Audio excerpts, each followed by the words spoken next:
men of the 2nd Marine Division. We're now embarking on a full-scale amphibious operation after many months of intensive training.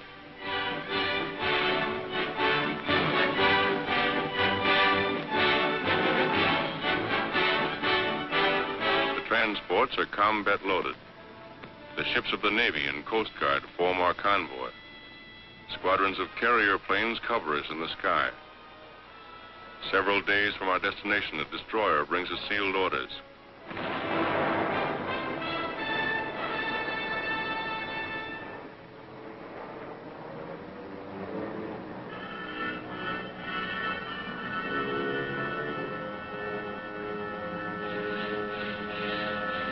It won't be long now before we know where we're bound. The relief map of our objective is broken out. The fortified island of Betio and the Tarawa atoll, a very important Jap air base on the outer fringe of their Pacific defenses.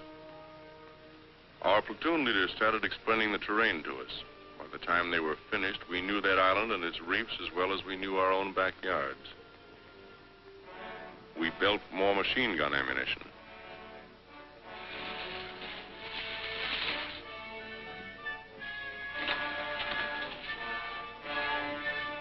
Check and test fire all weapons.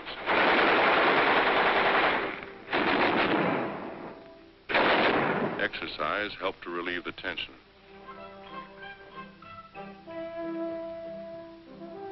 Navy and Coast Guard coxswains received last-minute instructions on formations, rendezvous areas, and departure times. Services are held on the last evening before D-Day.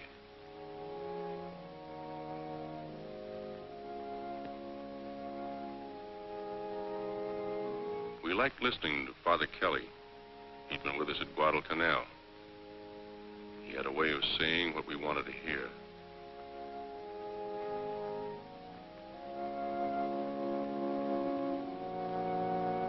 Many of these men were killed the following morning.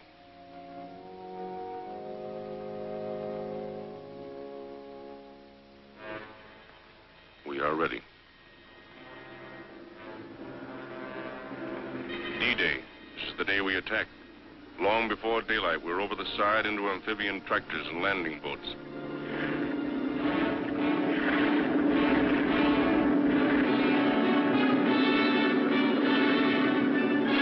At daylight, our naval vessels open fire, and for 4 solid hours, they pound Tarawa with high explosives.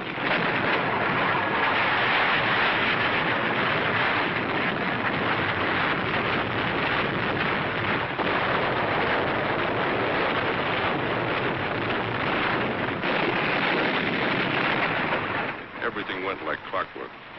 When the ship stopped firing, the Navy planes would take over. Bombing. Strafing. We were a team working together. Then, again according to plan, the planes withdraw and the ship's batteries open up again.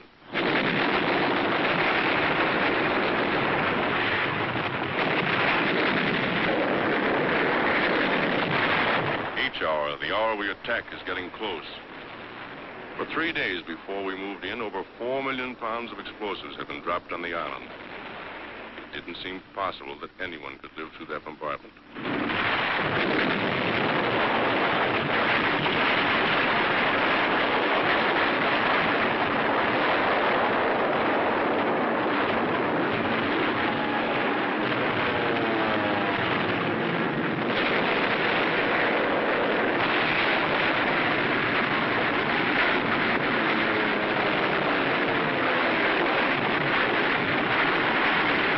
This Jap hulk, machine guns constantly strafed our assault waves.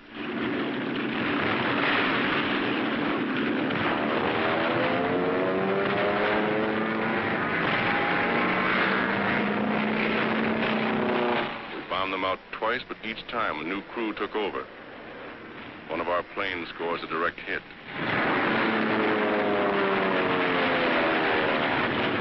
As we approach the island, we have the feeling that the show is just about over. There doesn't seem to be any organized resistance. However, we're taking no chances. Suddenly, we're met by heavy machine gun and mortar fire. It takes a heavy toll of our boats and men. It doesn't stop us.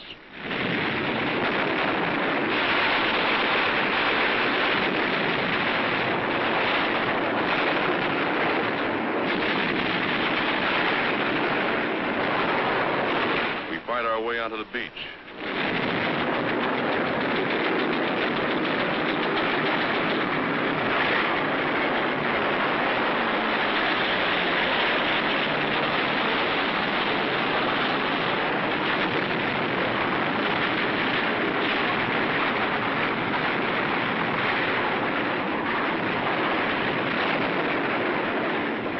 Our men wade ashore from wrecked amphibians.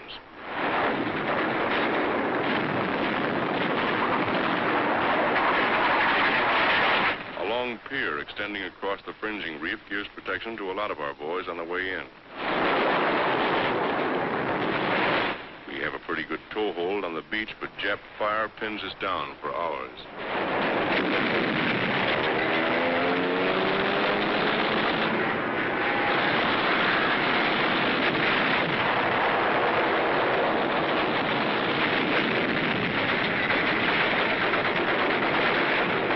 Casualties are pretty high, but as we found out later, blood plasma saves a lot of lives.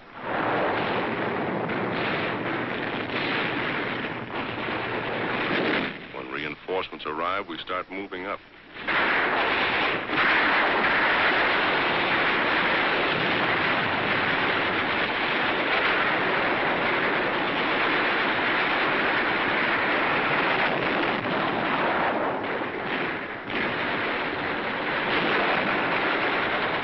It isn't easy knocking those Japs out of their positions.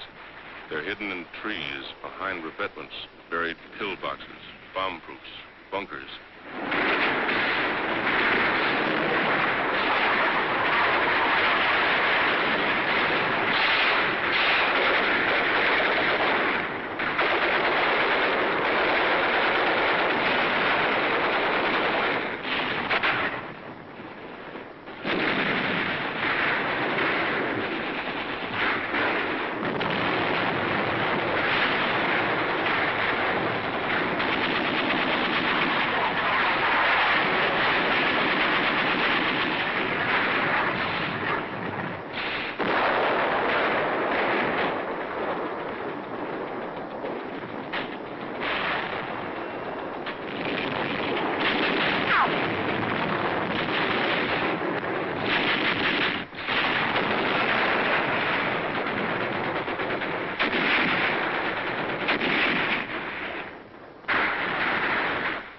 Hand grenades. We use all the firepower we have to blast them out.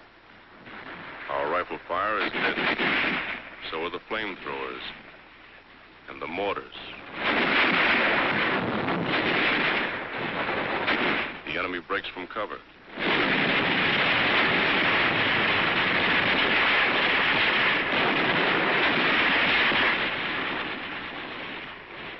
It's tough getting them out of places like this.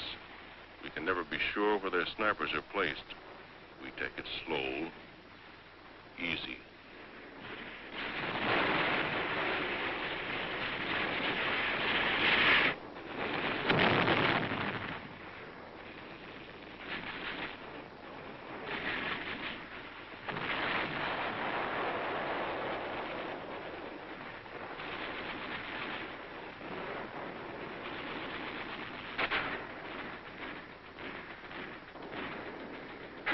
This bunker is giving us plenty of trouble. We have orders to clean it out.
savage fighters. Their lives mean nothing to them.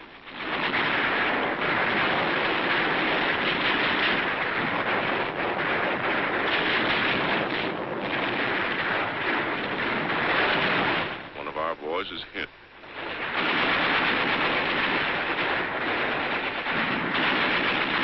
At night, the Japs would swim out to our wrecked amphibians and set up machine guns. They got a few of us before we got them.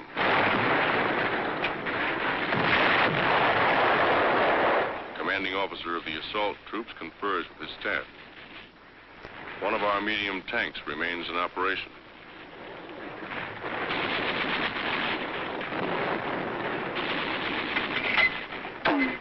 Although at the end of the second day, D+1, we breathe a little easier, mortar squads continue to hammer enemy points of resistance.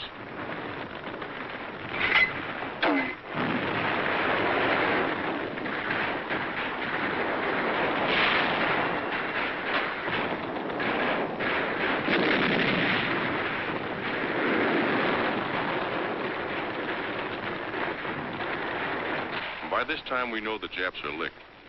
They must know it, too. There's still strong resistance. Nip suicide snipers tie themselves up in the trees and take pot shots at us. We hit them, but they don't fall. Just die and hang there.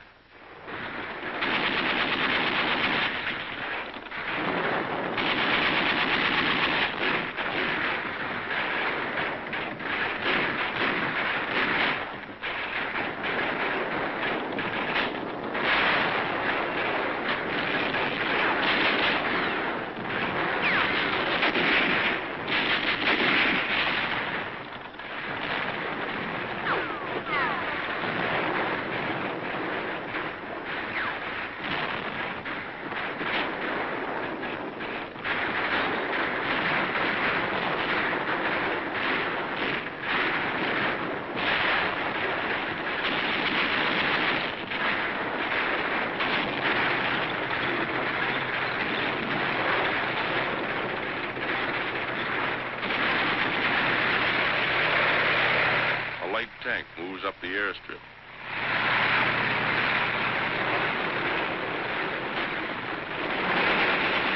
One of our boys is wounded during the attack on the airfield. Another Marine goes out after him in a jeep under heavy machine gun fire.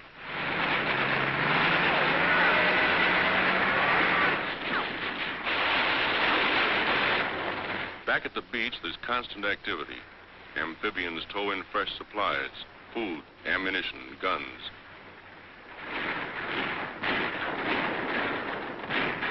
As the battle moves across the island, the chaplain's assistants tend the dead, removing the lower identification tick and leaving the duplicate on each Marine so there'll be no mistake later on. Generals Holland Smith and Julian Smith commanding the force and division. Admiral Harry Hill commanding the task force. Sometimes we actually have to dig the Japs out of their holes. The island is infested with buried pillboxes, many of them still crawling with Japs. These bunkers were so constructed that heavy shelling and demolition charges failed to crumble them. Many of them were over 20 feet deep.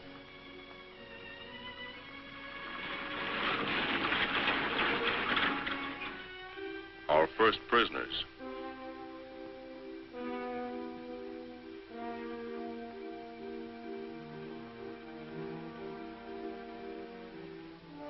The wounded are given first aid in the field and then carried by stretcher to the boats. With them always are the Navy hospital corpsmen and Navy doctors and surgeons. At the transport, the steel litters are lifted from the barges and lowered into the hold. They're taken to the ship's hospital. Not a second is lost.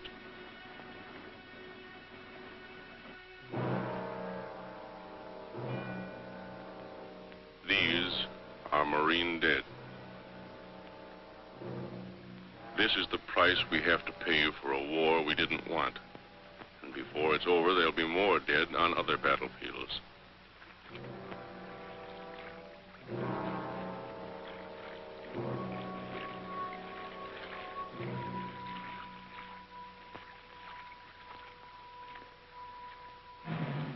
burial aboard ship for Marines killed in action.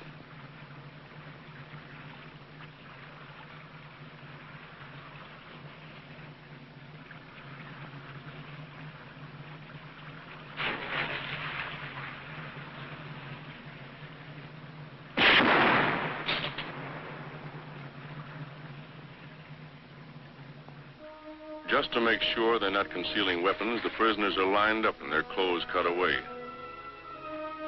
We gave them new ones later from their own dumps.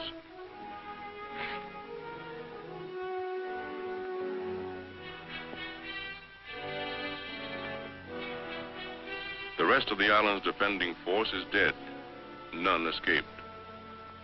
Tokyo once boasted that it would cost 100,000 of our men to take Tarawa. We lost less than 1,000. The Japs over 4,000.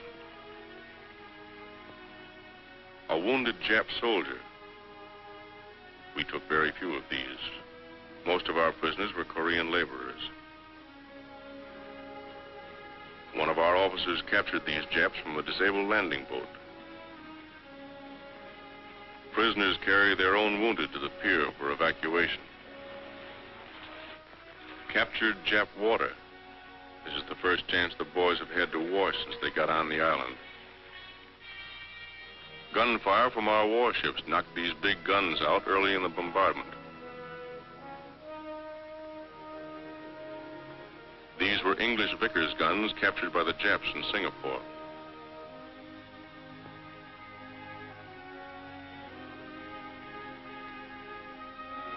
One of their many light tanks. This was the Jap command post, built of reinforced concrete several feet thick. That building was built to withstand plenty, and did. We finally took it with TNT and flamethrowers. The fighting was still going on at one end of the island when the Seabees landed with their heavy equipment. They set to work clearing the airstrip even while we were fighting for it.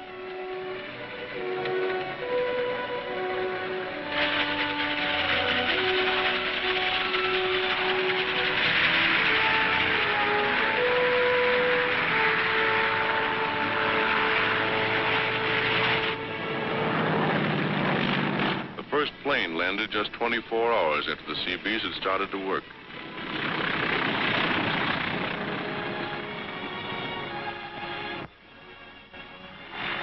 The second one lands 1 minute later. We welcomed the pilot to our new home. It was our first chance to thank those guys for the swell job they did for us before and during the attack.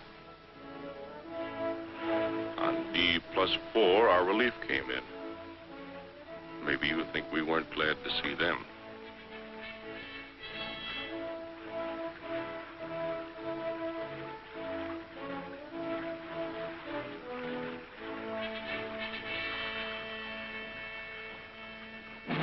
I guess all of us knew from the first, no matter how tough the going was, that we'd take the island. Just the same, the day the colors were run up on this palm tree and flew for the first time over Tarawa, we got a lump in our throats. We were mighty proud.